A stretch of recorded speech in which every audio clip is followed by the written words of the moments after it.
Purpose After Sports is proudly sponsored by The Factory, Bloomington's go-to spot for athletes, former athletes, and anyone staying active. From personalized training programs to their CrossFit-style group fitness classes, they are here to support you and help you keep moving and feeling your best. So make sure to visit thefactorybn.com to learn more. Big thanks to The Factory for partnering with Purpose After Sports.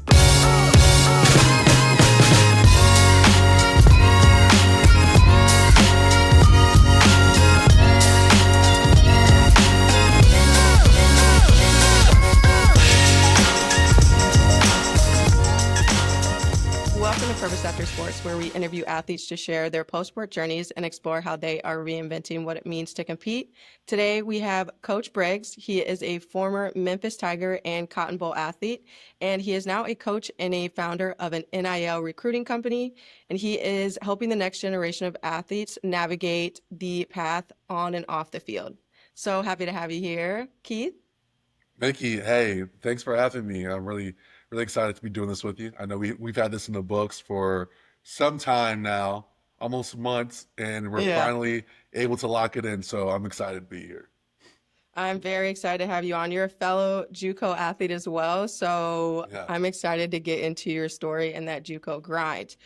We are going to start right off with the tough questions. I want to let's go. know your journey with PMO, which was your JUCO.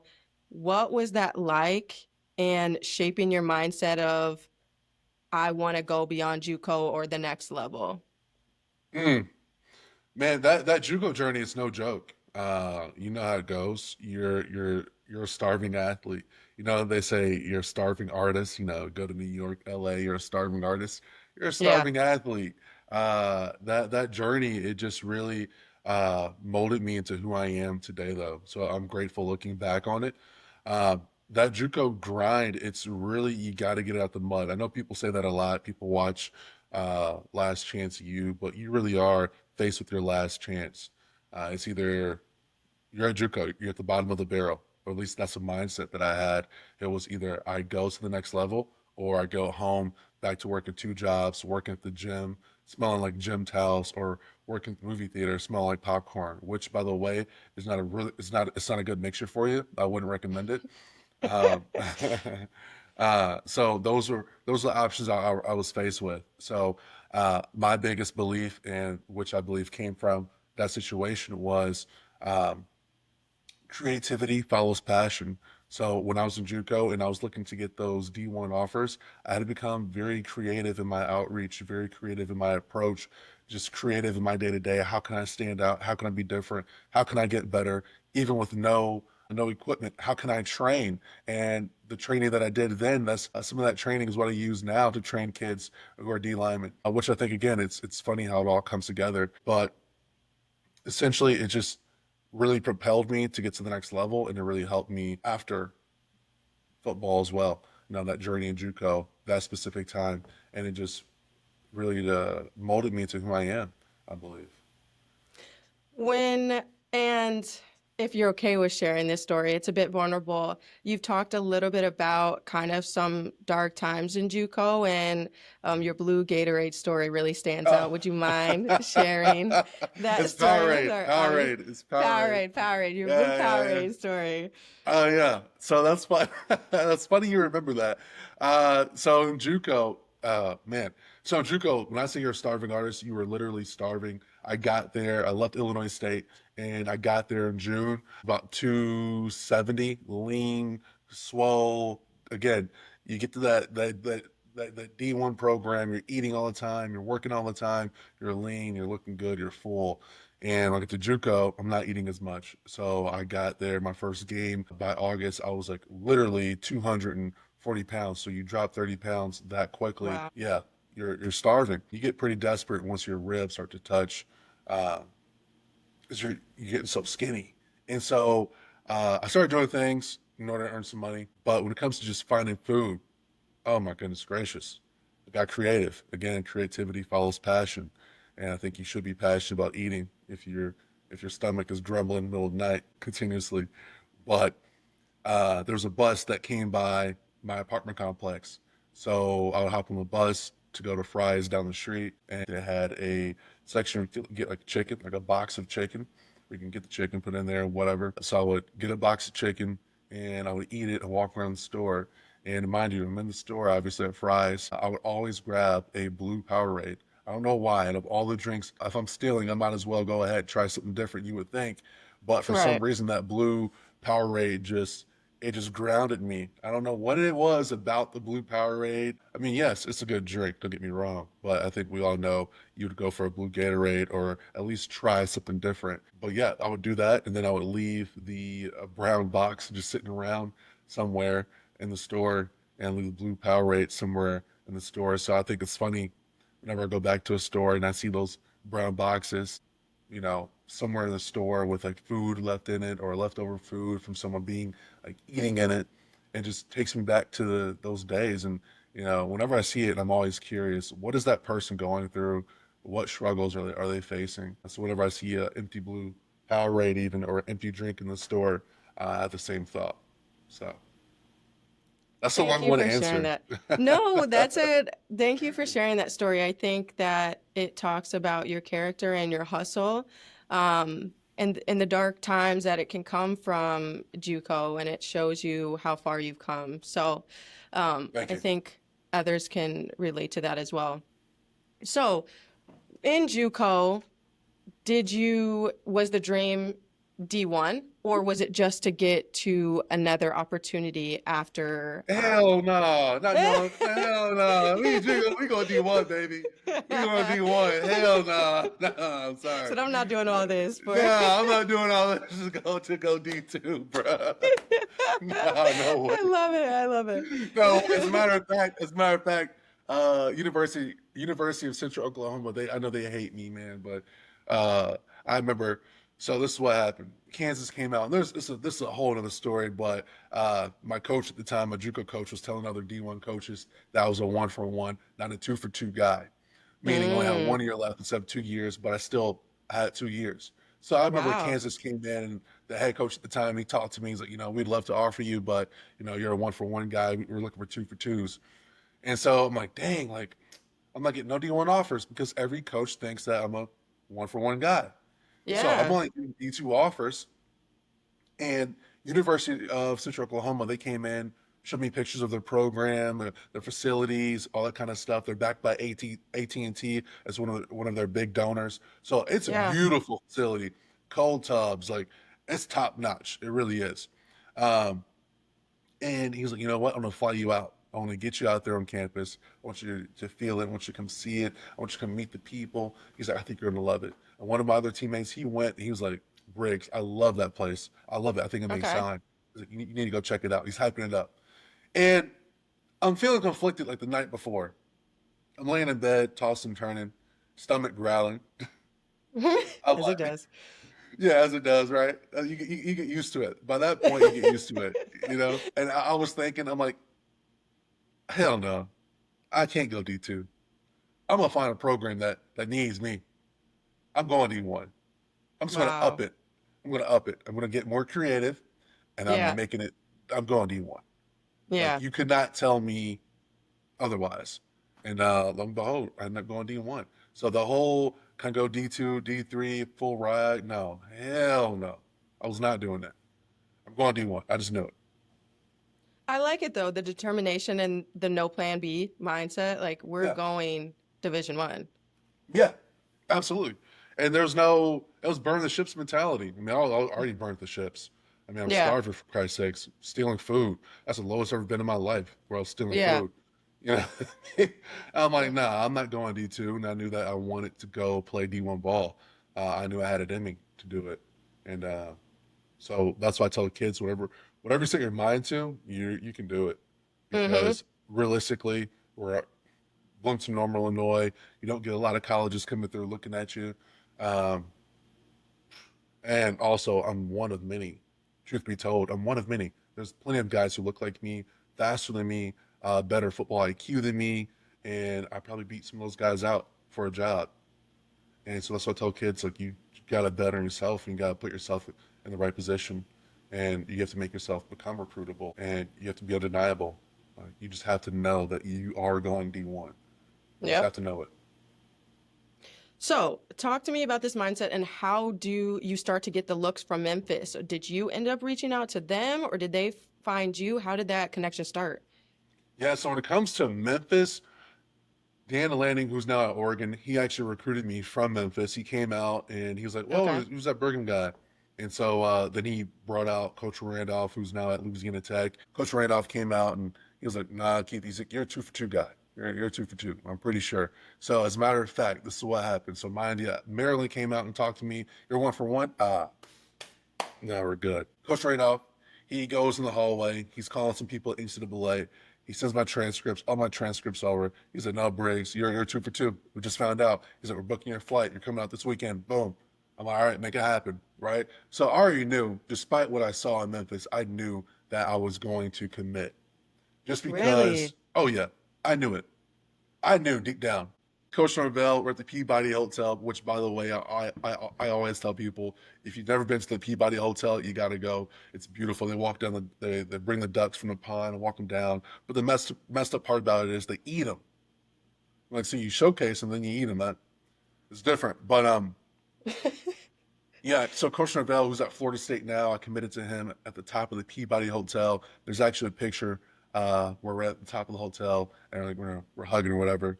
But Yeah. yeah, so I come in on the visit, and then the next morning I did the radio talk show, uh, met some people, some reporters, did some interviews, signed the documents, the whole shebang.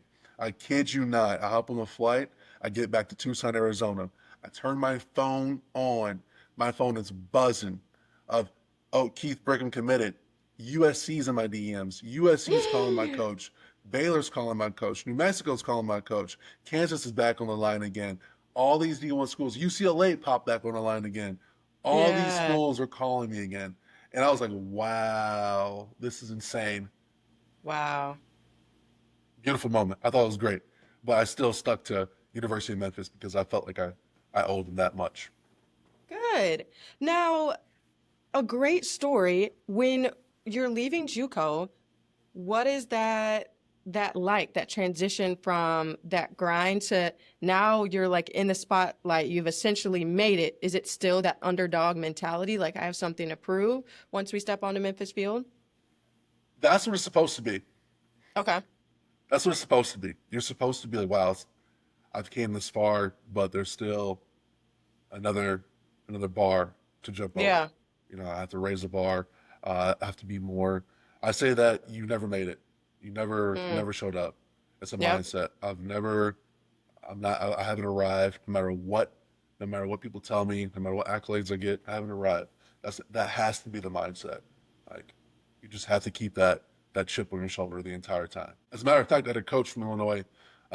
He sent me a DM and he said a lot of people didn't want to see you leave. He said keep that chip on your shoulder, and I screenshot that DM and I kept it as my screensaver for like the longest of time, Oh my just to gosh. look at it. Like, yeah, he knows who I am. Like Right. he saw me. So now look at it. Shout out to Coach Taylor, man. Coach Taylor, running back coach. Shout out to you, dog. Where is he now? Do you know? Baylor. Is he really? Yeah, he's at Baylor. How awesome. Okay, so through your experience with Memphis, you got the chance to play in a Cotton Bowl, which is a huge game. Can you explain that opportunity for maybe my non-football athletes and what's it Yeah. like to play in a game of that accolade? Yeah, so the Cotton Bowl, it's one of the biggest bowl games. It really is one of the biggest bowl games. It's located in Texas. We play at the Dallas Cowboys Stadium. It's cool. It's great. For about, I want to say close to about 3 days. Mm-hmm. You're there, you're enjoying your time. They basically show you a lot of love, take you to different events. You have dinner at the stadium. You meet the cheerleaders. You really get to meet your fan base as well. Again, you're enjoying yourself, and you're staying up at the Gaylord Hotel. That's where we stayed at least. It's a phenomenal event. It really is. And again, it's being a college athlete, and your family's there with you as well. Um, it's a phenomenal event. It's one of those things where you wish that every kid gets to experience. Quite honestly, Yes. because again, the nice hotel, your family's with you, you're eating good, you get to experience a little bit, and you get a lot of different gifts, clothes. Yeah, As a matter of fact, I have a Theragun, which is still over here. I still use it to this day, and it has a cotton bowling green inside of it. Love that. Okay, what is the actual game experience so like? Like in your Yeah, gear, like are you having surreal out of body moments? Like I'm doing this, like, or you're just like, I'm yeah. here to play football. I mean, I'll be honest with you. You're really just you're there to play football. Yeah.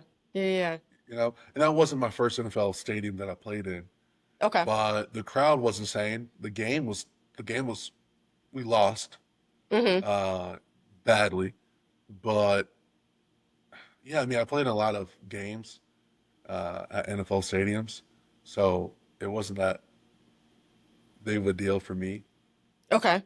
Yeah, I wish I could tell you, oh, I felt this, I felt, but I really, it was just another game. Just another game. And Yeah, that's totally fine too. Like, hey, it's just another game of football for me. Um, so with playing at Memphis, you got 2 years to play for their program, correct? yeah, And as that is starting to wind down, are we starting to think of the next steps after football? Have you started to process that at all?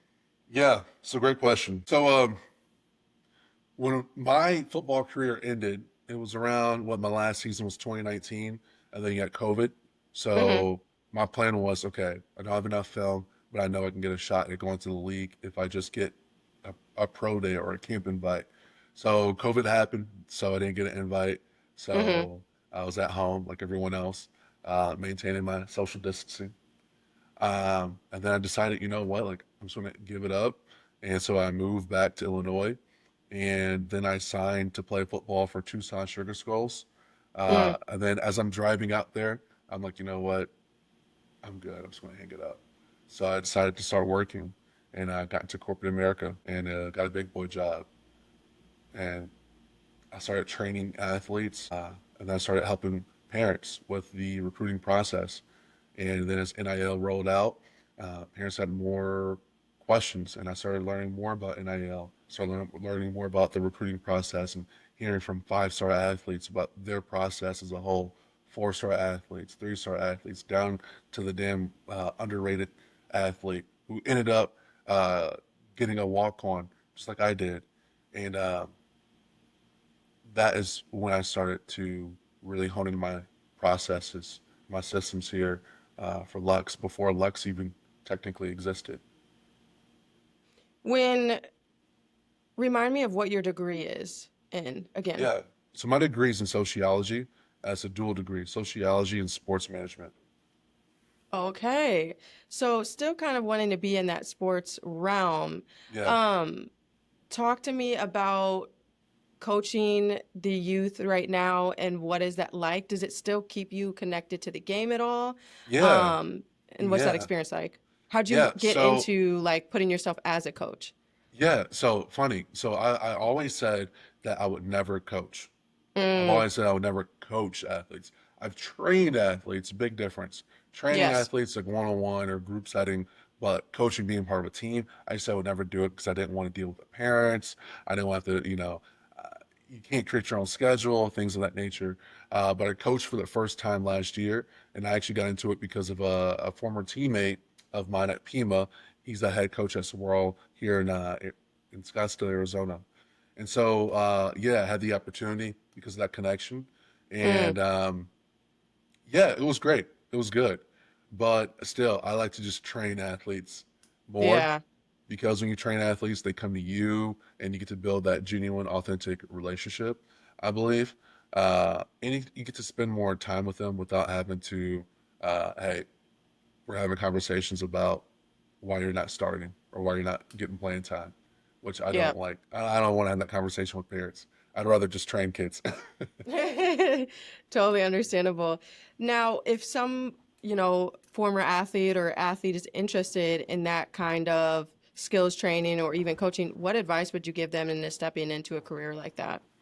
Yeah, when it comes to coaching or training, Mm-hmm. ooh, I would say number one thing, why? What's your why? All right, I like why do that. you want to do it? Because a lot of people they probably see the glitz and the glamour of, Oh, you can create your own schedule. Oh, the earning potential. So we're going to charge $200 an hour potentially. Uh, you're thinking about the money, or you think about the wrong things. Hmm.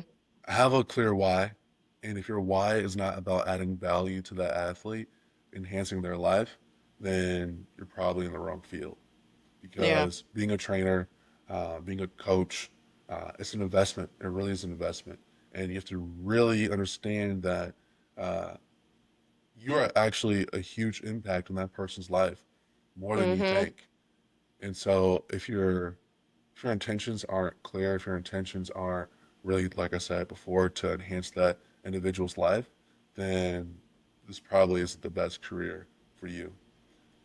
I've had one of the best, I would call him a mentor of mine, Sam, who I trained with down in Tucson.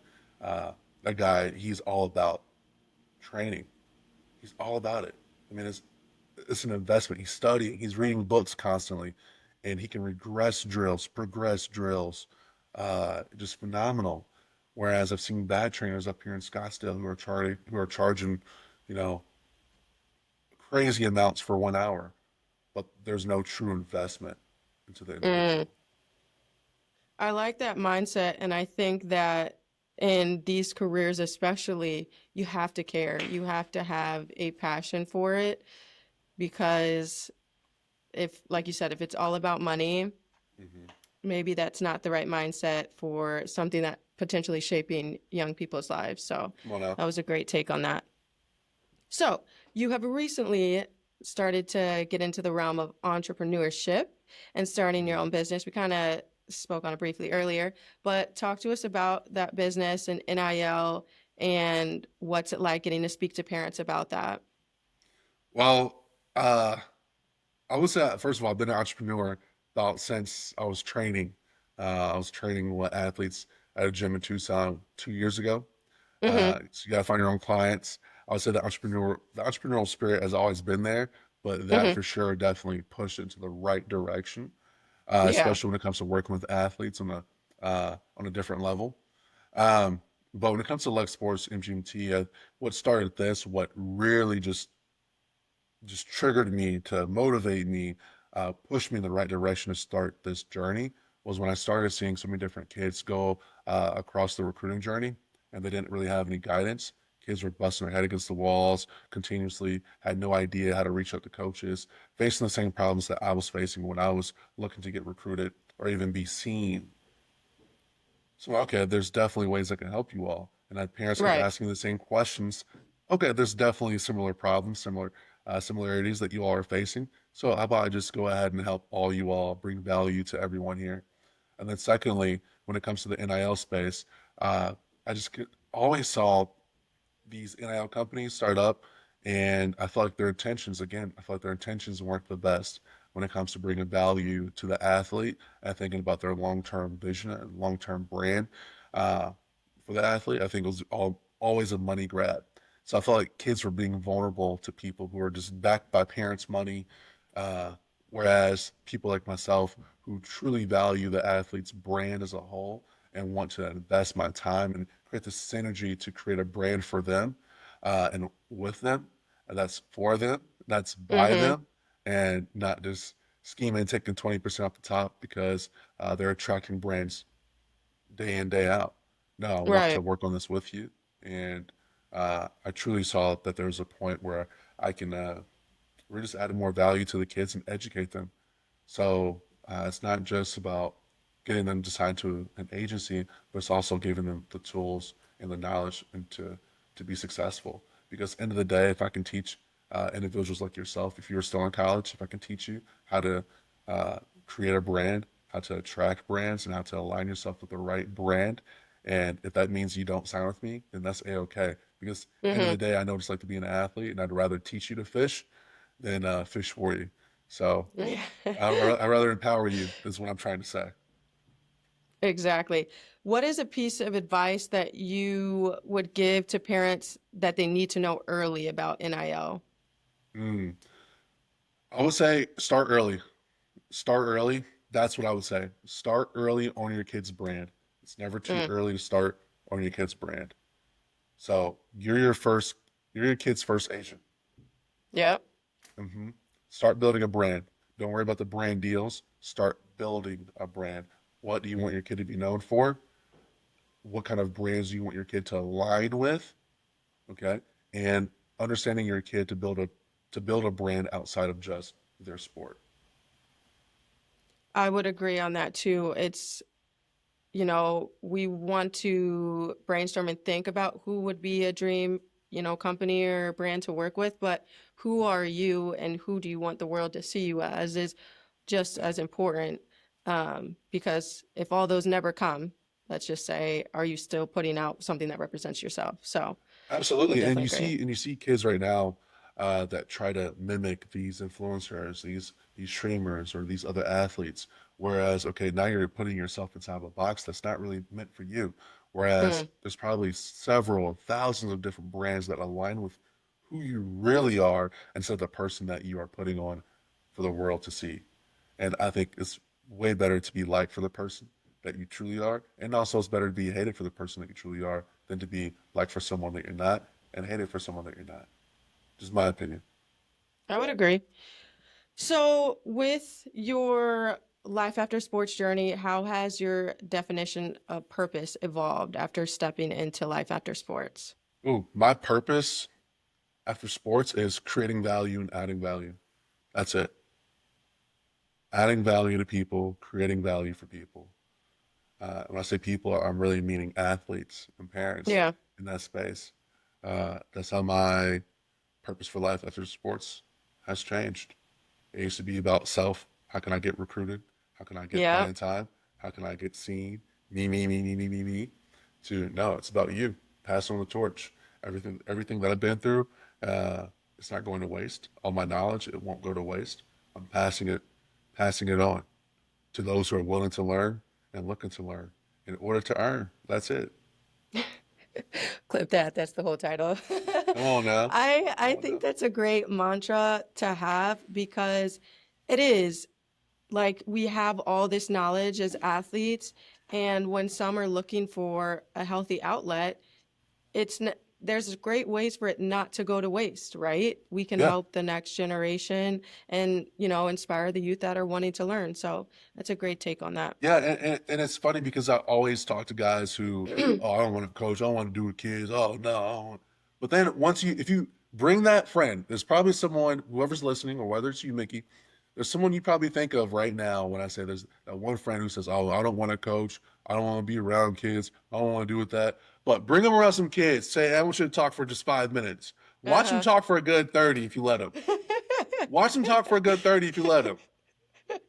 Oh. They gonna spill out their heart to them kids. I'm telling you, I've seen it. I was one of them.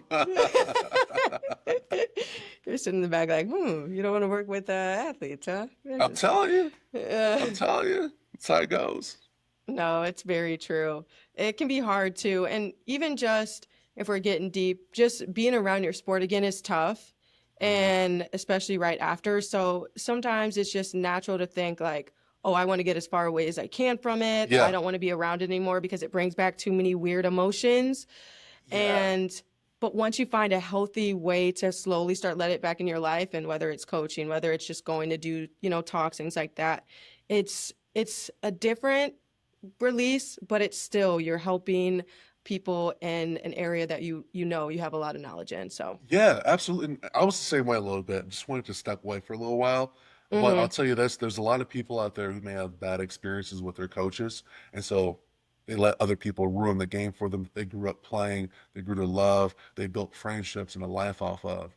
But I'll hmm tell them this is you have the ability to take that bad experience and create a positive experience for someone yes, else, even if it's one person. I'm not saying you may change the world, but you could possibly change the life of someone who can impact the world. And for me, that is meaningful to take the negative, the positive, because a lot of people in basketball, football, uh, a lot of people they need that the big uncle, the father figure, the mother figure, or whoever it may be, and you don't realize that you can be that person, even if you think you're not qualified. Surprisingly enough, you could still be qualified. Uh, hmm but yeah, just throw my 2 cents out there.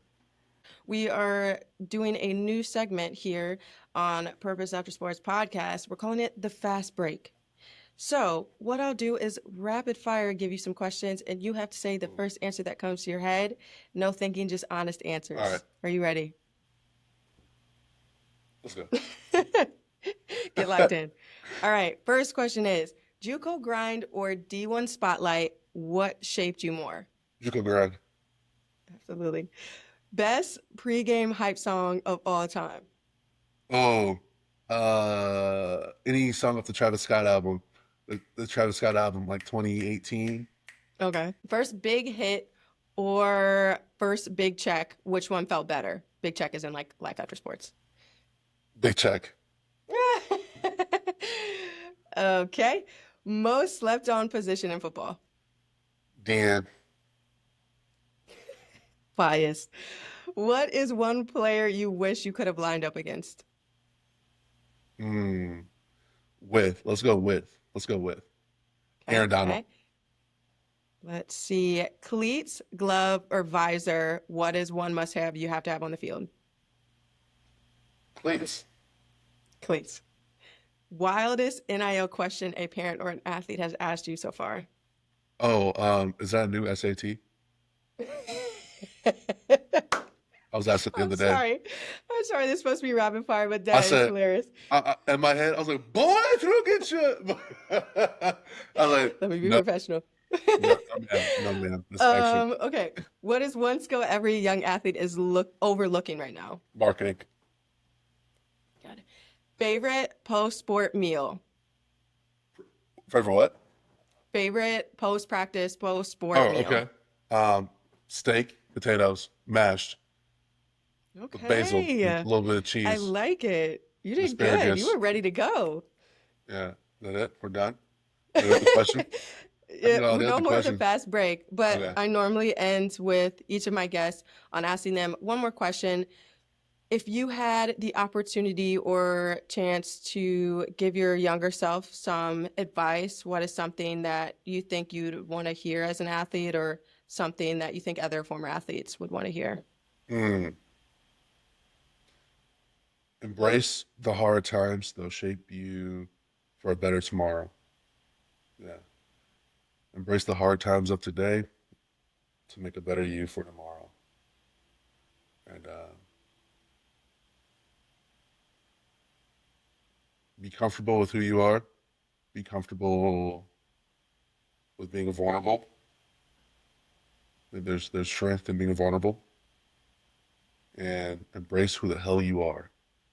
Because once you embrace who the hell you are, it'll show up in your play. It'll show up in just your life in general. Don't hold yourself back. Don't think you're too much. Rise to the occasion. Be true to you. I like that advice. I think that's very important. Keep God first. Yeah. Sorry. Keep God first. I should have led with that. Sorry, Mom, if you watch this. Should have led with that. Keep God first. Yes, absolutely. I like that advice and showing up as yourself every day because you're you and there's only one of you. So let that light shine. Come on now. You have been awesome and your answers have been amazing. And I know our audience will definitely relate to your experience. If you enjoyed episodes like these, make sure that you hit that like button and subscribe and turn on those notifications. We will be back. Thank you so much.